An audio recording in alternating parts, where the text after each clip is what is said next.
오늘 함께 나눌 하나님 말씀은 마태복음 27장 45절부터 56절까지 말씀입니다. 마태복음 27장 45절로 65절입니다. 우리 조금 길긴 한데요. 한 목소리로 합독해 보겠습니다. 시작.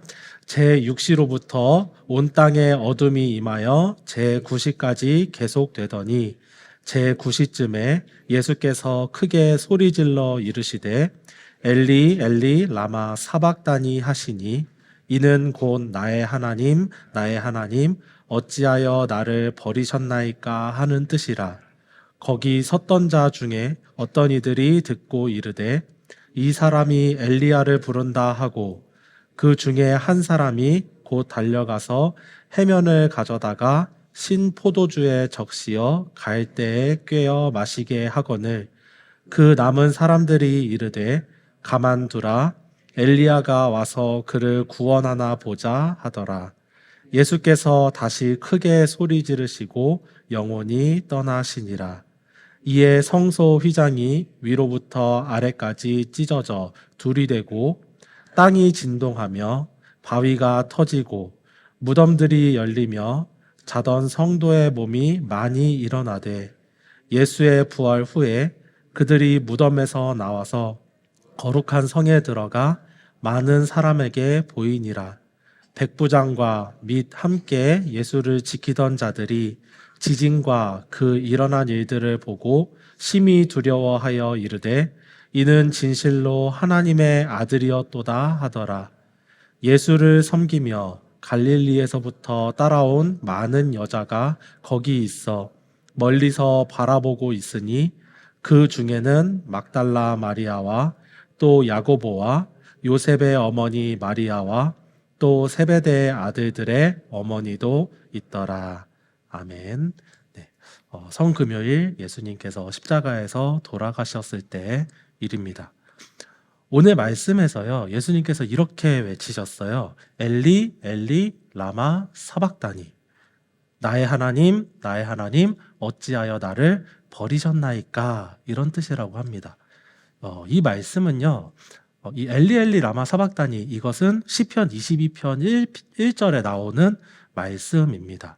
보통 전통적으로 예수님께서 하셨던 이 말씀을 십자가에서 받으신 고난, 더 정확히는 우리의 모든 죄를 위하여서 그분이 받으신 하나님 아버지의 진노의 무게를 보여주는 것으로 이해되어 왔습니다.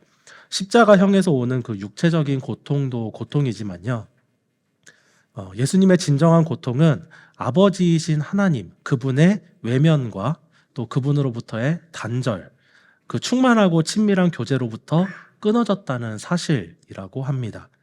마태복음 3장 17절에 보면 이런 말씀이 있어요. 이는 내 사랑하는 아들이요 내 기뻐하는 자라 하시니라. 네. 하늘에서 들려온 이 소리와 함께 오늘 예수님의 말씀을 좀 같이 생각을 해보면, 예수님이 십자가에서 느끼신 그 고통, 아버지에게서 단절되고 고립된 그 고통이 얼마나 큰지, 그리고 그것이 얼마나 비극적인지 느껴지게 됩니다. 생각해보면요, 하나님과 교제할 수 없다는 사실만큼 우리를 두렵게 만들고 우리를 고통스럽게 만드는 것이 없습니다. 어린 아이들이요, 밤에 무서워하잖아요. 근데 그 무서워하고 아이들이 가끔은 울기도 하는데, 그거는요, 어떻게 보면은 어둠 때문이 아닌 것 같습니다. 제 생각엔 그래요. 아이들이요, 부모님과 함께 있으면 안 울거든요. 조금 무서워하긴 하는데 그래도 그 어둠 속에서 부모님과 함께 안정된 그런 모습을 보여줍니다. 때로는요, 그 어둠 속에서도 부모님과 함께 있으면 오히려 장난치고 즐거워하는 모습도 보여줍니다. 근데 아이들이 왜 어둠 속에서 왜 울죠? 부모님을 만질 수도 없고 볼 수도 없고 의지할 수도 없을 때, 그럴 때 아이들은 어둠을 두렵게 생각합니다. 우리 역시 마찬가지가 아닐까 생각을 해요.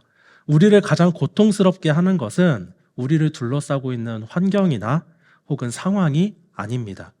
어둠 속에서, 이 고난 속에서 하나님을 만날 수 없을 때에, 우리가 아무리 부르짖고 아무리 구하고 아무리 찾는데도 하나님을 발견할 수 없을 때, 그때 우리는 가장 큰 고통을 느끼고 우리가 비극적이라고 느끼게 됩니다. 나의 하나님, 어찌하여 나를 버리셨나이까? 이 소리가 우리 마음속에서도 들려오게 됩니다.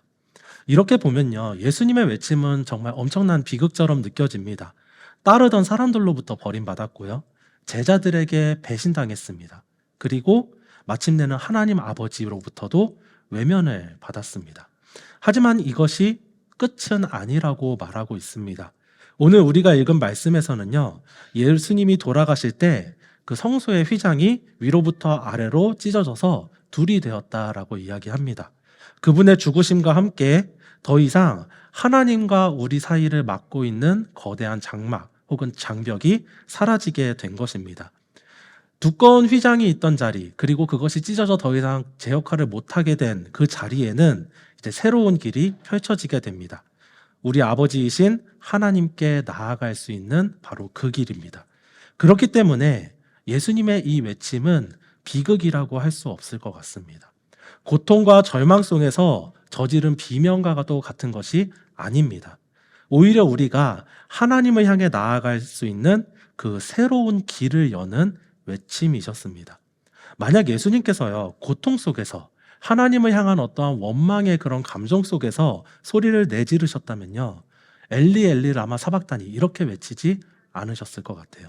앞에서 말씀드렸지만 이것은 시편 22편 1절에 나오는 말씀을 그대로 말씀하신 거예요. 예수님이 당하신 그 수많은 고난과 수치와 모욕들이 시편 22편에는 기록이 되어 있습니다. 나중에 한번 집에 가서 시편 22편 한번 쭉 읽어보세요. 그러면은 우리가 읽었던 그 마태복음 27장에 나왔던 내용들이 그대로 다 예언되어 있는 것을 보게 됩니다. 그런데요, 한 가지 우리가 더 기억해야 될 것이 있습니다. 시편 22편을 보면은 되게 암울하거든요. 도대체 하나님께서 왜 응답하시지 않는가? 이렇게 간절하게 외치고 있는데 하나님께서는 왜 침묵하시는가? 그런 의문이 들어요. 그런데요, 그 시편 22편이 지나면, 그 고난과 비극이 펼쳐져 있는 시편을 지나면 그 다음이 어떤 말씀인지 혹시 아십니까? 바로 다음에 나오는 말씀이에요. 우리 다 아실 것 같아요. 네. 여호와는 나의 목자시니 내게 부족함이 없으리로다. 그 고난의 말씀이 지나면 우리가 너무나도 잘 알고 있는 그 시편 23편이 비로소 시작이 되는 것입니다. 예수님의 외침은요, 저는 그래서 이렇게 생각합니다. 시편 23편을 바라보는 외침이다. 은혜의 순간들, 친히 우리의 목자 되신 그 하나님께서 우리를 돌보시고 우리를 구원하시는 그 순간들을 갈망하면서 외치시는 것이 아닐까, 그렇게 생각을 해봅니다. 저는 오늘 우리의 묵상이 예수님이 얼마나 고통스러우셨을까, 예수님이 얼마나 비참하셨을까, 이런 데 머물지 않기를 바랍니다. 하나님으로부터 끊어진 그 고통의 순간을 넘어서 우리에게 새로운 길을 열어주신 그 예수님을, 그분의 사랑을 묵상하기를 소망합니다. 하나님과 교제할 수 없다는 것이 우리에게는 가장 큰 고통이고 비극이라는 사실을 인정하면서 예수님이 열어주신 그 길을 통해서 하나님의 은혜와 구원을 갈망하는 시간이 되기를 간절히 소망합니다. 마지막으로 이 말씀 한번 같이 좀 읽어봤으면 좋겠어요. 에베소서 3장 12절 말씀입니다. 시작. 우리가 그 안에서 그를 믿음으로 말미암아 담대함과 확신을 가지고 하나님께 나아감을 얻느니라. 우리를 위하여 죽으신 예수님과 그 믿음 안에서 우리의 참 목자, 참 아버지이신 하나님께 담대함과 확신을 가지고 나아가는 오늘 하루 되기를 간절히 소망합니다.